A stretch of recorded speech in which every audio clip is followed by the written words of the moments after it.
I hit the wrong button. Okay. Okay, we're recording now. Let me get. Here we go. All right.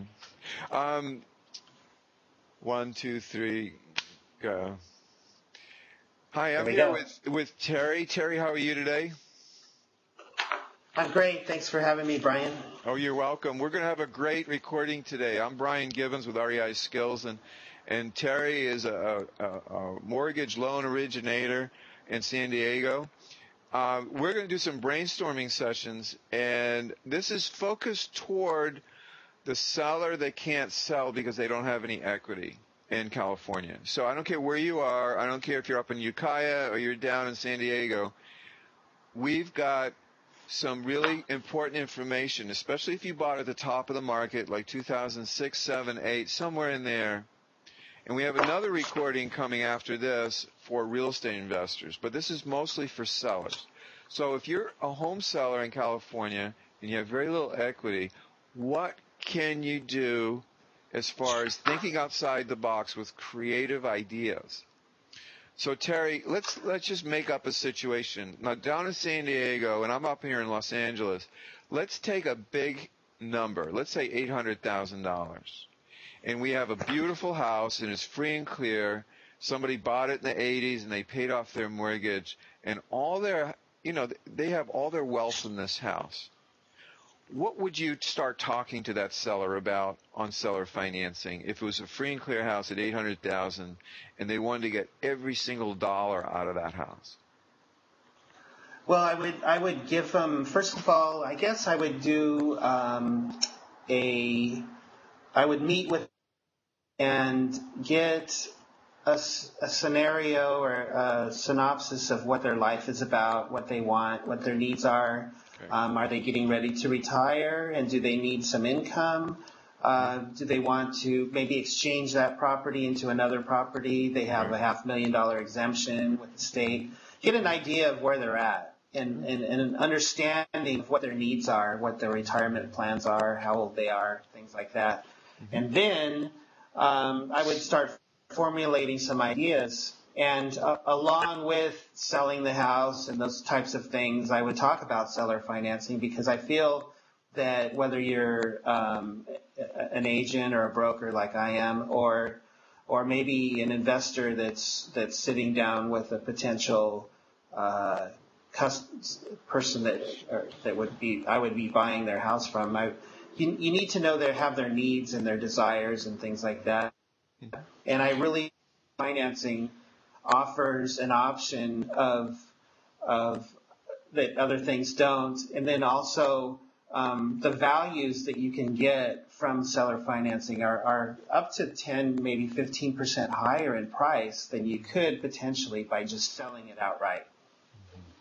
One of the things that I do as a financial planner's approach to helping a seller that has an $800,000 house and they don't have many other assets, like their 401k, IRAs, all that stuff, there's not a lot there.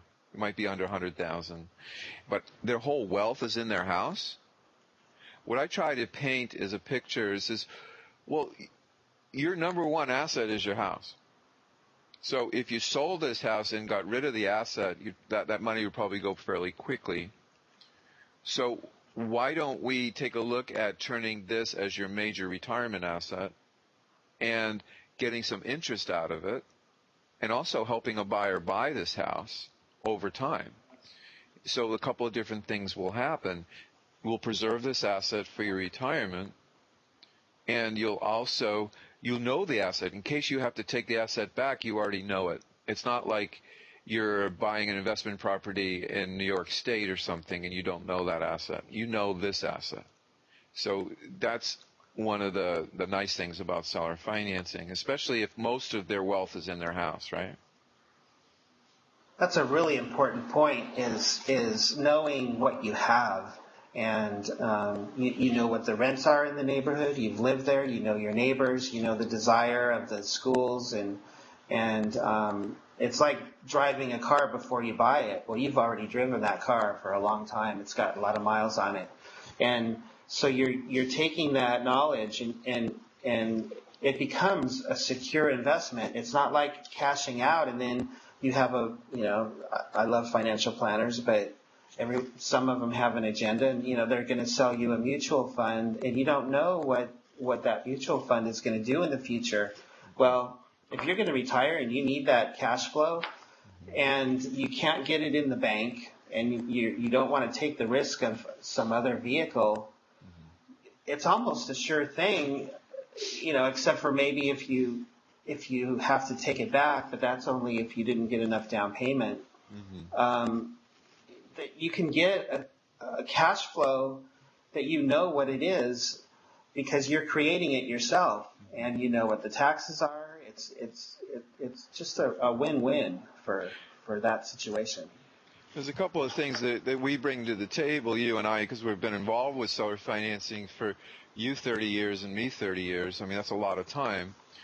One is how to create a sellable note in case you need to sell a partial amount or a full amount at a slight discount. You now have a marketable asset that you can liquidate if you need to, but you need to structure it properly. If you don't structure the note, it's not a sellable note. And we teach people how to do that, don't we, Terry?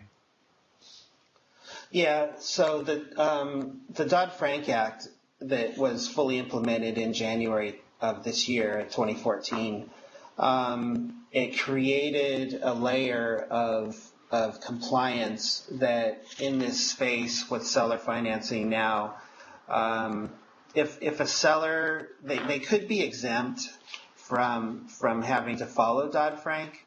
However, the process of creating a sellable note, which is if you needed cash from this cash flow, that process is in a federal law now. And so what we've done as seller finance consultants is to partner with an attorney that knows the documentation and the forms that are necessary to make that note as valuable as it can be. Exactly, and that's a long conversation about how to do that. It's so amazing to me how many attorneys don't get Dodd-Frank, they don't get the S.A.F.E Act, they don't get what's happened regarding seller financing in general.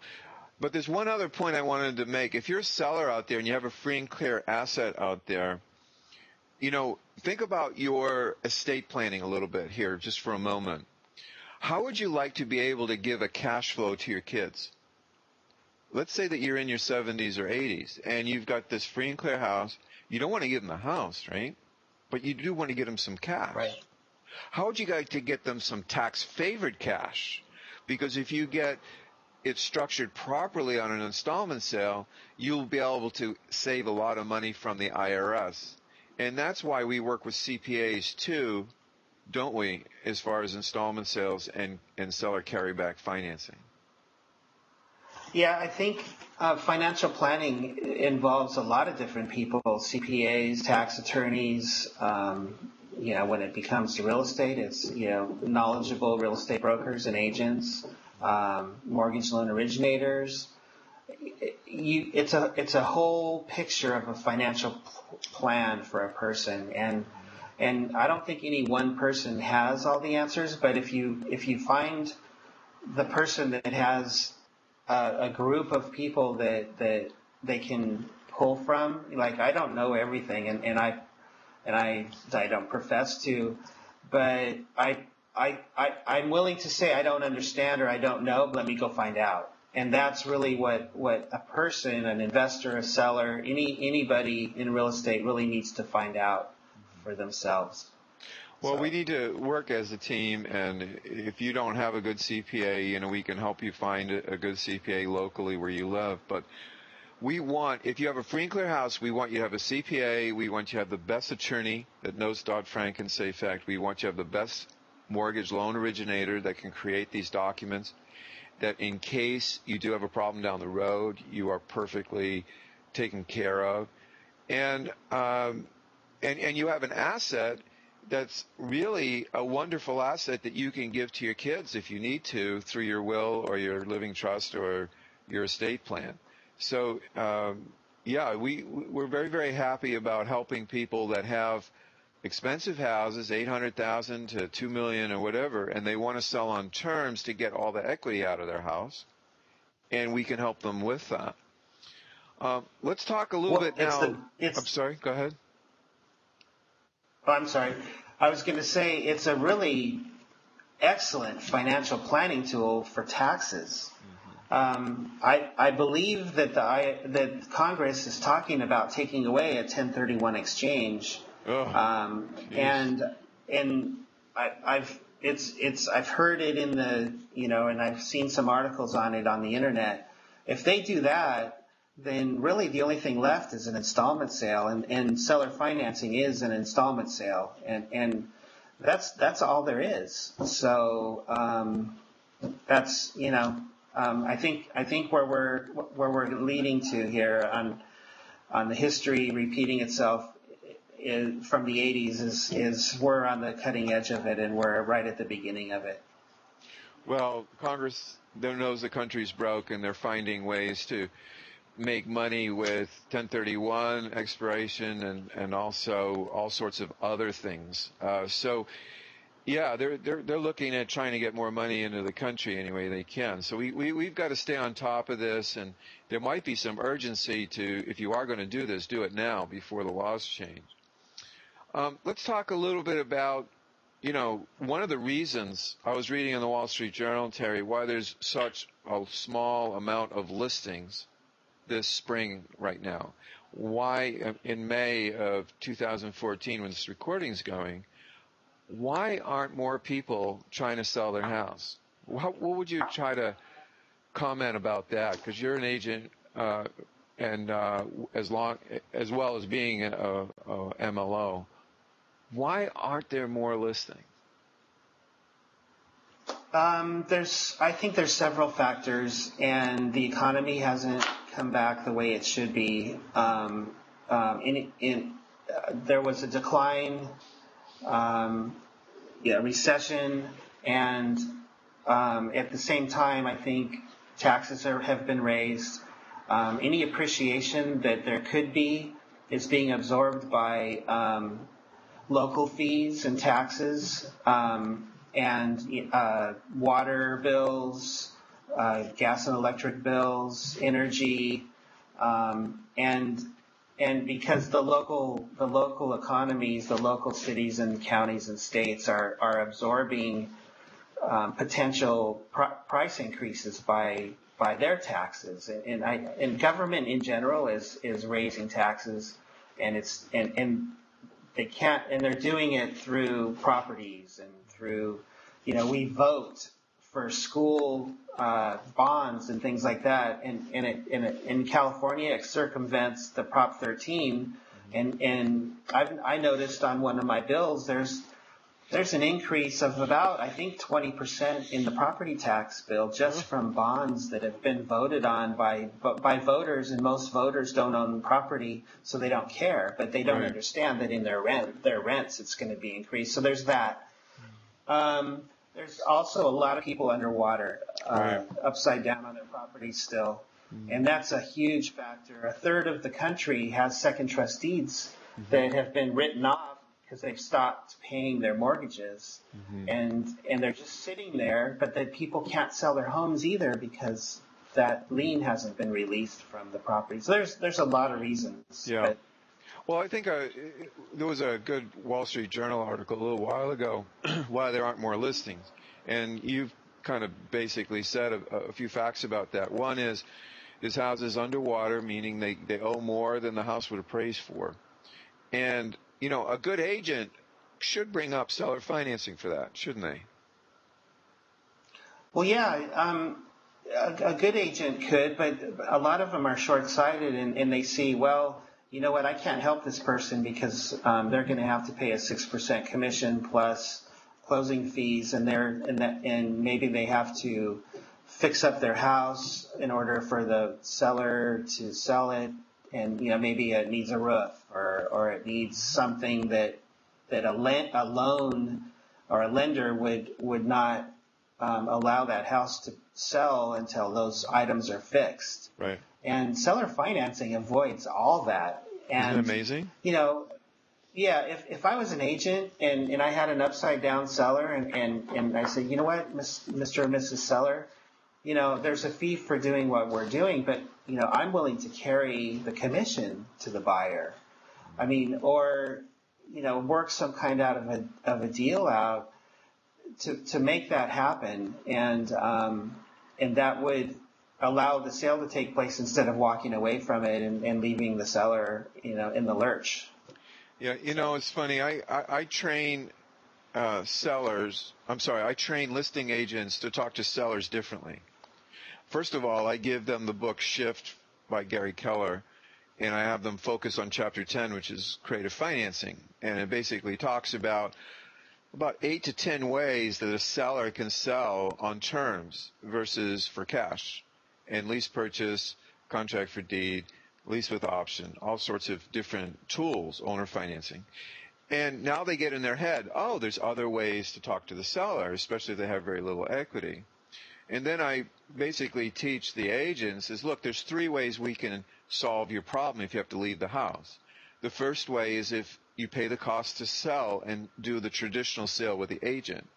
The problem with that is you're going to have to pay about 10% to 12% of the value of the house in commissions, in closing costs, in seller's concessions, and in holding costs while it's vacant, because you still have to pay those costs while you're trying to sell the house.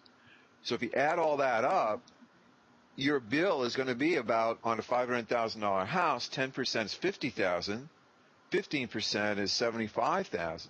So somewhere in that range, you're going to pay to get rid of the house. If you don't have it, Right. If you owe $490 on the $500,000 house, you got to think outside the box, and that's where we come in. What would we be able to do if they owed $490 against the $500,000 house, Terry? What could we do? Well, you can look at the underlying loan, the 490, and maybe in the past you were modified or you got that loan modified and you're paying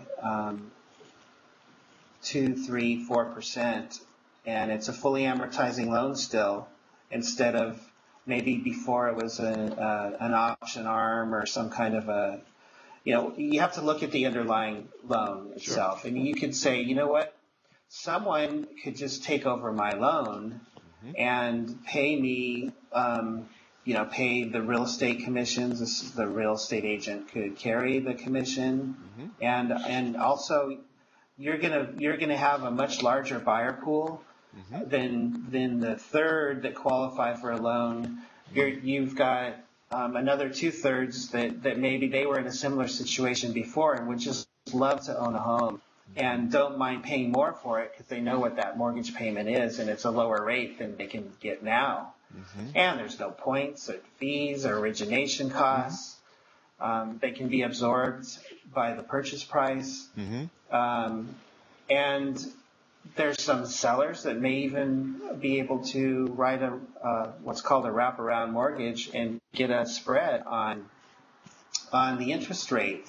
If they're paying 2 or 3% on that mortgage, maybe a note could be written for 5%, and they can get a spread on that, not even having any equity. But it's a monthly cash flow moving forward, and they're out of the house. I mean, how can you turn a bad situation with no equity into a cash flow of income for the foreseeable future? Well, that's one way to do it. Yeah. And this is where I think that agents need to shift the way they give sales presentations. Even, let's say they had a $500,000 house and it had $250 in equity. They still need to pay the cost to sell, and they should know what their approximate net number would be if they did it traditionally, and show them the seller financing tool where they could do a wrap on that $250 that they have in equity and sell on terms there and use that as a major retirement tool for their retirement down the road. You're going to get more, and it's proven, you're going to get a higher price by at least 10% for offering seller financing than you will a traditional sale on a house, and it's proven because I've done it this year several times. It's the demand is higher for a home like that. Here in San Diego, there's 300 homes that are offering seller financing. There's 6,000 for sale. So if you have a pool out of 6,000 of 300, and you have a third of the whole buyer pool, that's the only way they can buy is those 300 homes. You can see that the price might be a little different. One of the things that I do in my training with real estate investors and with real estate agents is we get the buyers first. And it's kind of a novel approach. We start a meetup group where we're basically doing some kind of Ramada Inn presentation with people that have been denied for a mortgage. So we put out the word in Craigslist or whatever, have you been denied for a mortgage? Come to a free presentation on how you can get your own owner financing home or rent-to-own home. You do need to have good income, and the only requirement for attending is that you've applied for a mortgage and you've been denied for some reason. It could be self-employment. It could be debt-to-earnings ratio. But you have good income now, so please come if this situation is your situation. And get people in a room and show them that they can get that house, that neighborhood, that school system right now if they have a reasonable down payment. That's a good way to market for the buyer first and then go get the house. Yeah, actually, I wrote an offer yesterday on a house that we're looking for a specific area, and there's not that many seller finance options. But I actually showed the homes also that are not offering it, and I'll actually go in because it's a public record what's owed on the house. Right. And we have a buyer that has 30% to put down. Wow. And they're very substantial. They have really good income. They just have some dings on their credit report. So the house that I wrote the offer on, I called the agent when we were there. I said, would your sellers carry the loan as a seller finance transaction? And he said, well, it depends on the down payment and it depends on the price. So I wrote up the offer, and now I get to try to put it together. But people are not thinking out of the box. Very few. No, I think it's an opportunity. Yeah. No, I totally agree. But the thing is, the brokers that train the agents need to shift and then pass it down. It's going to matriculate down through to their field, and basically have situations where if you're presenting, even with a lot of equity, you show them all their options up front and then show them the cost to sell, and they will love you for that because there's no surprises at the closing table if they do want the traditional sale. You could do the MLS listing with both cash or terms, right? Yes, absolutely. You know what I'm saying? It's like there's all sorts of creative ways to get a lot of bodies through that door. And you can get seller finance buyers list for the next houses that you got. So, there's all sorts of ways to think outside the box in seller financing in California. Now, I know we've talked a lot about many different things. Let's talk a little bit about investors using a lease option assignment. You can help those people that are doing lease options with the seller directly and then assigning their deal for a 3% fee or so, and help that seller feel confident that they've properly underwritten the tenant buyer. Can you do that? Can you help those people? Yeah, it may not be necessary under Dodd-Frank, but it's a good practice to have a third party mortgage loan originator, for lack of a better word, vet the deal or underwrite it. Give their blessing. Not approve it.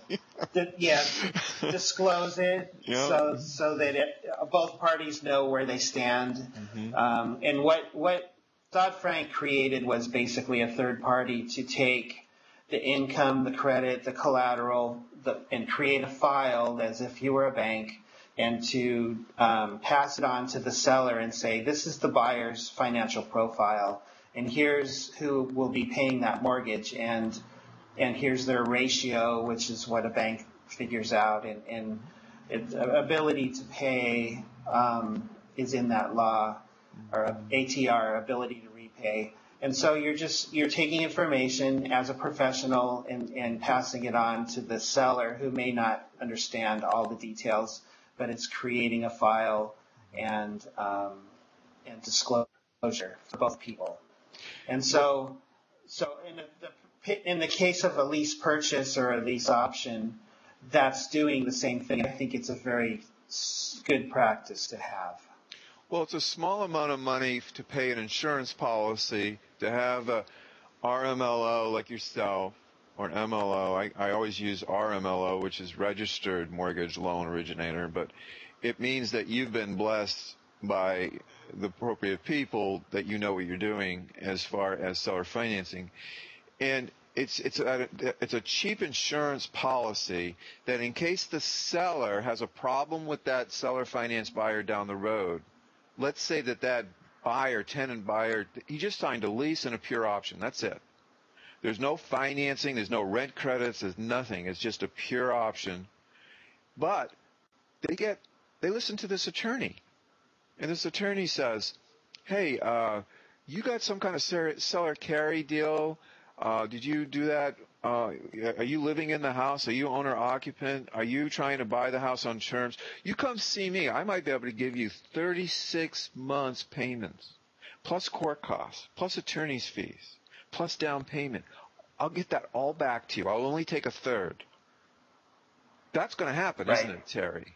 That's going to be a whole new cottage industry, because that penalty is written in the Dodd-Frank. 36 months can be recouped. Now, if they have the paperwork from you and the seller's protected, that seller could even call you and say, hey, I got this phone call from my tenant buyer's attorney, and he says that, I got to prove my ability to repay rule was followed. That's an insurance policy, isn't it? Right. So what we would have done in that case, let's say that buyer for some reason misrepresented the situation, and they didn't have that ability to repay, and you didn't follow that under the Dodd-Frank Act, and that's where you can get into trouble, where the attorneys would say, well, why didn't you get the detailed information from this renter, and you offered him a price to purchase, yet you didn't ask how much income they had, or whether they had the ability to exercise that option. And that's where you get into a little bit of trouble, and to say, well, we hired somebody to do this, and here's what they gave us. Mm-hmm. Here's their income, here's their credit, and sure, it was deemed, that's why we did a lease, mm-hmm. but they said that they could fix it in 2 years, mm-hmm. and had a plan in place for a credit repair or whatever. Sure. And so it, this is, and we believed them. This is what we were given, and so, and then it didn't happen. Mm-hmm. So you have a little bit of a third party mm-hmm. situation going on, where you can say, well, this is really what happened. So. Well, that's the whole thing. It's an insurance policy. If you do it this way, and you do need to go to court, you have something to give the judge, that the ability to repay rule was followed, and that gives you a safe harbor in the Dodd-Frank, and that keeps you out of hot water. It's a small price to pay so that you are in good shape with your plan, with your seller financing plan, whether it's a seller carry with a note and a mortgage, note and a deed and trust, whether it's a lease with an option, with or without rent credits, whether it's a contract for sale in California or a contract for deed in some other states, or a land contract, whether it's a wraparound mortgage or an all-inclusive trust deed, whatever your tool is, as long as your RMLO shows the ability to repay, you're in good shape, right? That's right. And Brian, I have to run and get a charger for my computer. Okay. Because I'm gonna lose you in about a half a second. All right, I'll let you go. But listen, this has been a great recording, and we can put this into a few different pieces. So thank you for this. And this has been fun. Thanks, Terry. Thanks for having me, and I'll be right back in touch. Okay. All right.